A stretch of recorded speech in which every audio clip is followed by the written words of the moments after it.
You know what I miss? I miss sitting down with a movie and having no idea about what you're going to experience. No algorithm telling you what to watch next. No social media consensus already formed before you can watch a single frame of the movie. Just you, a movie, and 2 hours of genuine discovery. That's what I've been trying to find again this year, and I have 10 of the best movies I have seen in a long time, all for different reasons, and I want to share them all with you. So pop that tape in. I got you. Let's go do this.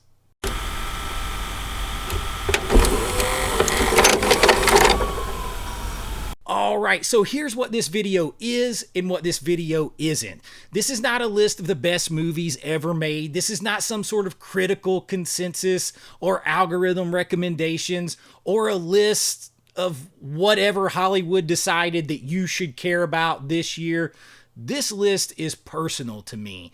These are 10 movies that hit me the hardest in the last 6 months or so, this year, pretty much. New films, old films, films I'd never seen, films I hadn't seen in 30 years that got new, stunning restorations that brought them back to life in a way that made them feel like they had never left. Some of these picks are probably going to surprise you. Some of them are going to make you question my sanity. And at least one of them, I genuinely believe, is one of the most important films made in the last 25 years. So let's get into it, starting out at number 10 with The Big Combo from 1955.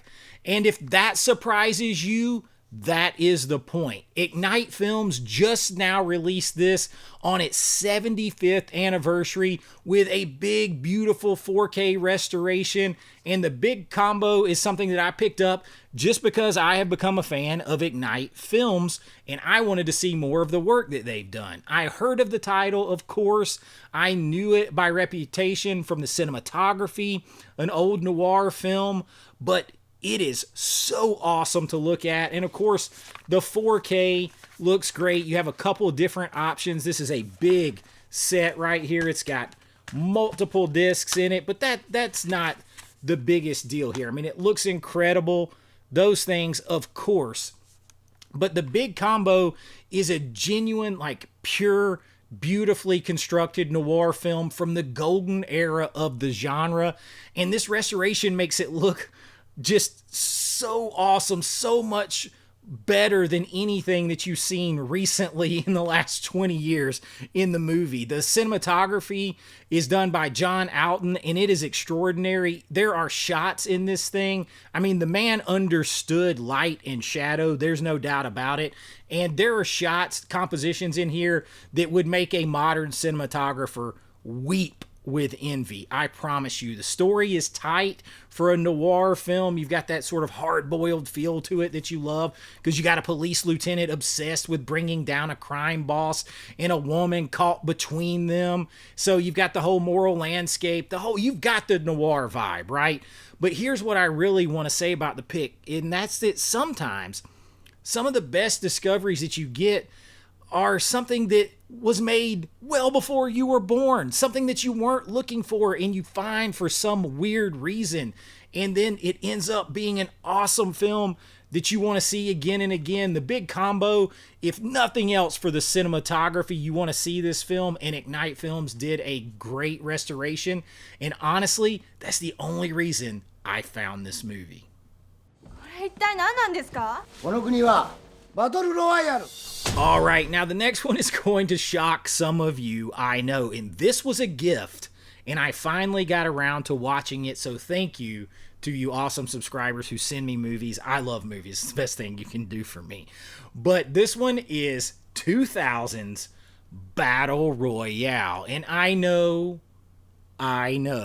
Chase, how can you have not seen Battle Royale? You've taught films, you've made films, all this stuff, and you haven't seen it? Well, the answer is pretty simple. I just hadn't got around to seeing it yet. It's one of those films that I was always going to watch, and then I was like, it just basically kind of sounds like Hunger Games that America kind of Americanized, and then I finally got around to it. Someone sent it to me, and I don't want to call them out in case they don't want to, but they sent it out to me, and I really enjoyed the film. It does feel like some Hunger Games in some ways to me, but it's almost exploitative too. I mean, this is a Japanese film. You have a class of middle school students who are taken to a remote island by the government and given a simple directive, which is to kill one another until only one remains. And the last one standing goes home and everyone else dies. And on paper, that is pretty rough. But, you know, and me with kids, it's tough. That's probably part of the reason I put it off. But this one has something to say, has a lot of energy. The violence, though, is brutal in this, but there's some tenderness in this movie that's equally as brutal in a way, and the performances are great. It's one that I'm late to for sure, but I will definitely revisit again. But it was cool just to get to sit down and watch this, having never seen it before. Battle Royale comes in at number 9. And listen, before I get to the next one, I know my glasses are reflecting at you. There's nothing I can do about it. My eyes are tired, and I need to be able to see tonight. So, meet the Stackpools. Brother Otis has big muscles and a little brain. Sister Ernestina has a little brain. Head of the Family from 1996, and this one's shifting gears dramatically. I know this is a Full Moon Entertainment, Charles Band producing, and yes, you could say, well, how does that fit after Battle Royale? And the question is, it doesn't have to. Like, you can like all different kinds of movies. You can like American films, just studio films, foreign films, independent horror. It doesn't matter what you like. As long as you enjoy it, it is a great piece of art and entertainment. And this one's absolutely low budget and dedicated to delivering everything that you want. You've got a family of mutants living in a remote farmhouse, and one of them has like this enormous disembodied head and psychic powers, and he controls the whole family with his mind. And then you have a local diner owner who discovers their secret and then uses it for blackmail. And it's that kind of movie.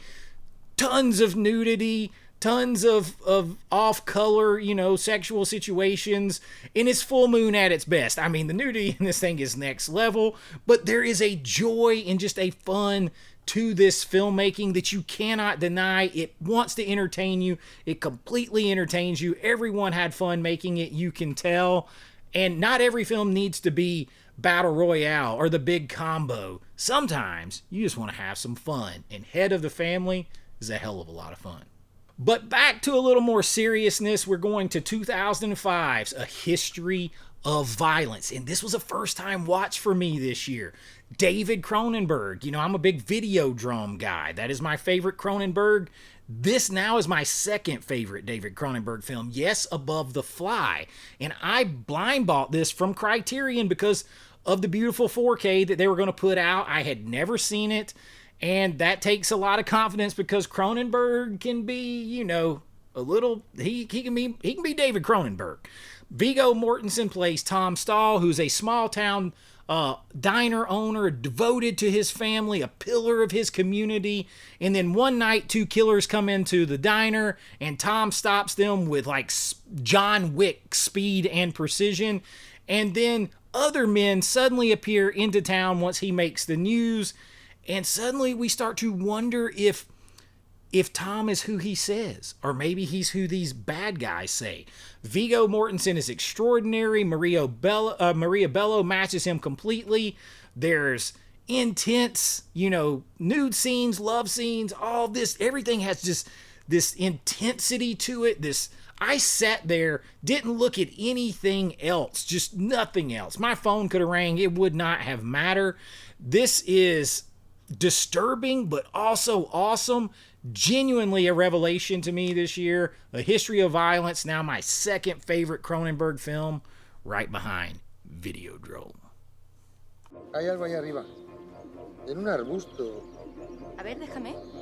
Mira. All right, the next one up takes us to my Vinegar Syndrome subscription for 2007's Timecrimes, a movie out of Spain that is insane, and it's time travel. I always dig time travel, and I think that the director's name, forgive me, I did write a note. It is Nacho Villolando. I'm not sure if I said that right, but this thing it's super low budget, but it is a very well constructed and well contained time travel film, and it is. I think it's got a whole different name in Spanish, which I'm not going to try to pronounce, but it follows an ordinary man who stumbles into something in the woods near his house. He witnesses it, and then he kind of gets involved in an accident with a time machine, and I don't want to give too much away. It's very tightly plotted. It's not a meandering type film. In the end, you realize every single scene that you watched was inevitable from the first frame. Like, it is very well done. I love the movie beyond the craft because it understands, like, a lot of what most time travel movies can miss. And the horror in Timecrimes is more of a moral weight, like paradox kind of thing. And, I mean, I would not have seen this if I wasn't a Vinegar Syndrome subscriber. And even though I have my ups and downs with that, you have to love them when you come across something like this. And Timecrimes was super cool. I'll call you back, Gustav. Right. Stand by. I beg your pardon. Do you prefer to walk? We're right here. It's very simple. Straight down the Corniche, then left. Jojo, see the gentleman out. We have 2014's The Grand Budapest Hotel. And I have a confession. I'm the type of guy who has respected Wes Anderson, like appreciated him more than loved him. I have not been a big Wes Anderson lover, although, like, I really love the fact that he's committed to practical filmmaking. He uses a lot of miniatures, a lot of in-camera techniques, and that part I love about him. But a lot of his movies, not necessarily my vibe, a little weird for me. I don't kind of go in there, but I blind bought this Criterion Blu-ray, and I just wanted to watch the movie. Right, and it had Bill Murray in it and all that, and so, you know, Ralph Fiennes, and I was like, I'll take a chance on this, and man, I'm glad I did, because it's fun, it's weird, it's almost like watching a stage play, but beautiful colors, formulaic, over the top, purposely tongue-in-cheek acting, but well done. Ralph Fiennes plays Monsieur Gustave, and he runs the Grand Budapest Hotel, but all that's fine. What got me about this movie, though, is the whole underneath thing that is there. And the film underneath this really celebrates storytelling itself. Like, that's what it really is.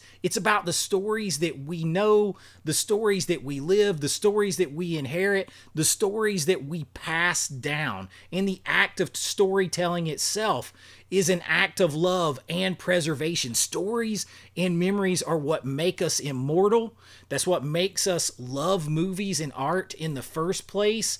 And that's exactly what my channel is about in a lot of ways. Like, that is genuinely my channel, is the film underneath all of this stuff is something that we care about. The stories in a world that no longer exists, that we're sad that we can't get back to, but we keep alive through stories and talking and our memories. And that is what this film is about. It's what my channel is about. It's what I'm about in so many ways. So the Grand Budapest Hotel got that for me, and I absolutely love it.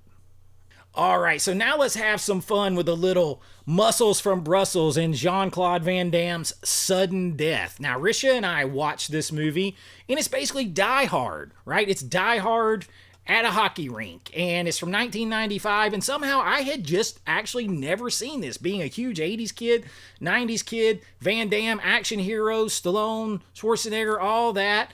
Just never seen it somehow. Peter Hyams directed this, and it's fun. Kino put it out on this 4K. It's an abrupt ending, but the ride is so much fun. And Van Damme is a firefighter who finds himself working security in the big, like, championship game, the 7th game of the hockey, Stanley Cup Finals. and his kids are there. He's got to save and protect them, protect the whole place from blowing up from the bad guys led by Powers Booth. It is 100% Die Hard, but it is a hell of a lot of fun. The 4K looked great here, and we just had a fun time watching it. Just a good old action film. There's nothing wrong with that. That will take you back. It did for me. Sudden death. Now at number 3 is one that I had not seen in so long. But man, this 4K from Arrow looks so good. I started recommending to everyone to buy it because the movie, I don't know, I just enjoyed it more than I did when it first came out. It's 1992's Under Siege, and this is a movie that deserves way more respect. Erica Eleniak is great in here. She's beautiful. Of course, she's jumping out of the cake, but she is a great person in real life and way under credited for how good she was in this film. The cast here, I mean, the guy who directed this directed The Fugitive the next year, and Arrow Video put out an awesome 4K restoration here. No doubt stunning, sent me straight back to that era in my mind. I hadn't seen it in many years, but it reminded me of something important, and that's that, we used to just have fun, badass action movies, great cast. Besides Seagal, besides Erica Eleniak, you have Gary Busey and you have Tommy Lee Jones, who are the bad guys in here and seem like they are having the time of their lives as villains. It is completely infectious. You just want to watch. You want to see how it ends. Charismatic. It's fun all over the place. You'll see other actors you recognize from 80s and 90s movies, like character actors like Dwayne Davis. Lots of stuff. Arrow Video doing the Lord's work here with this 4K. Reminds you of why you fall in love with these action films in the 80s and 90s as a kid. Under Siege. Get it. Watch Seagal kick some ass and watch Erica Eleniak jump out of a cake. And then at number 2 is the one that made me want to do this list in the first place. It's 1987's Innerspace. In Innerspace, listen, you got Steven Spielberg producing, right? And anytime you get Steven Spielberg involved, I'm in. But then you mix that with Joe Dante directing and Oscar level effects in this movie. Now you've got me sold. And this one's from 1987, starring Dennis Quaid, Martin Short. You've got Meg Ryan in this film, and I legitimately had not seen this movie in 30 years. 30 years. That's not like an overstatement. It had been 30 years. And then Arrow puts out this amazing 4K chunk, and it is worth the price of admission. It's so good it makes me want to buy 2. Just in case something happens to this one. But within about 10 minutes of watching this, and it looks so good, within about 10 minutes, I was like a kid again watching it. Like 10 years old, seeing it come out for the first time. And that's the only way I know how to describe it, because the specific feeling when you start watching something again that was genuinely formative to you, that you remember watching with your brother, your dad, your uncles, like back old on the damn shag carpet, and when you rented movies on a Friday night and you had some pizza and all, that's the kind of feeling that movies can give you. That's what it felt like watching this again. And you realize the warmth and the clarity that comes back to you from that time period. It just gives you all the feels. And Innerspace is pure joy. Dennis Quaid is miniaturized, and he's injected into Martin Short's body, who's a hypochondriac, so that makes it even more funny. Practical effects extraordinary, comedy extraordinary. You got a little action, a little intrigue, a little love story, playfulness, warmth, a little creepy at-risk vibe here, and pure love of cinema in every single frame. This is one of those movies that felt like when we were kids, adventure, heart, practical magic, all in the same 2 hours. Arrow Video gave me that back this year, and I am genuinely grateful for it. It inspired this list. And if you have kids, watch this with them. I'm going to get my kids. We're going to watch this again. And if you don't have any, watch it anyway. And remember what it felt like when you could feel like anything was possible through the magic of movies. And number 1, I don't have, because it's still at the theater, and it's Project Hail Mary. Here we are. I've talked about this movie on the channel. I've seen Project Hail Mary twice in the theater already, and I am genuinely considering seeing it for a third time before it goes away, maybe with that director's commentary that's going along with it. And that tells you everything you need to know about where the film sits for me. If you want to see my full review, I did that on the channel. I'm not going to give away a ton of plot details or any of that on here again. The film, experience it as cold as possible. Don't try to find out everything about it if you haven't seen it. But if you have seen it and you want to relive it again, then here we go. Because Ryan Gosling wakes up and he's alone in a spacecraft with no memory of how he got there. And he has to figure out both things simultaneously: who he is, how he got there, what he's supposed to do. And he discovers that his mission is just a beyond huge purpose. He's got to save humanity with the biggest Hail Mary pass of all time. This is the movie you've been waiting to bring Hollywood back for many, many years, to set aside all the stuff that people are tired of, people fight over, and just get back to great storytelling done practically. There's no CGI or green screen in here. It is genuinely big, ambitious, emotional. It's got sci-fi. It's got a buddy sort of comedy vibe to it. It's all about love and self-sacrifice and finding the true hero within you, even when you don't believe it's there. Gosling gives one of the best performances of his career. The practical effects, the visual effects, the relationship at the center, all of that. This is what I've loved about movies my entire life. I've made movies, I've taught film, and there were moments in Project Hail Mary that reminded me viscerally, emotionally, completely about what matters, why stories matter, why the experience of sitting in a dark room, taking a trip to somewhere else, that portal, that door closes behind you, and you take that trip, that portal to another place, and you watch the extraordinary and impossible become possible as that story unfolds before your eyes. This is what movies are supposed to feel like. It is number one, and it's not even close. Project Hail Mary, I absolutely love. So there it is, a list of 10 films from 1955 to 26 that are amaze.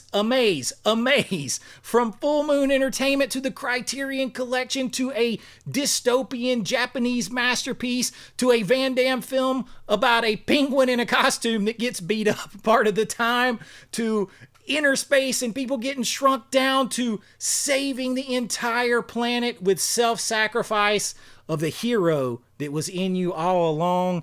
I love these movies. I love film. And here's what I want to leave you with. The best film year you'll ever have isn't waiting for Hollywood to make something worthy of our time. It's already there. In restoration catalogs, cult film libraries, Criterion blind buys, Arrow releases, Vinegar Syndrome releases, Tubi, streaming platforms, physical media collections, films that you've been meaning to get around to for 25, 35 years or more. The well never runs dry. Art is there. Grab it. The discovery and the story never has to end. And that feeling of setting down with the extraordinary, with something that makes you remember exactly why you fell in love with movies in the first place, is always just one title away. And that's what I got for you this time. I hope you enjoyed it. If you did, please like and subscribe. We're almost at 50K. It helps out the channel. But until next time, be kind, rewind like always. It's Chase with AV Pop Culture, and I'll see you real soon. Bye-bye. My camera's going dead. I know.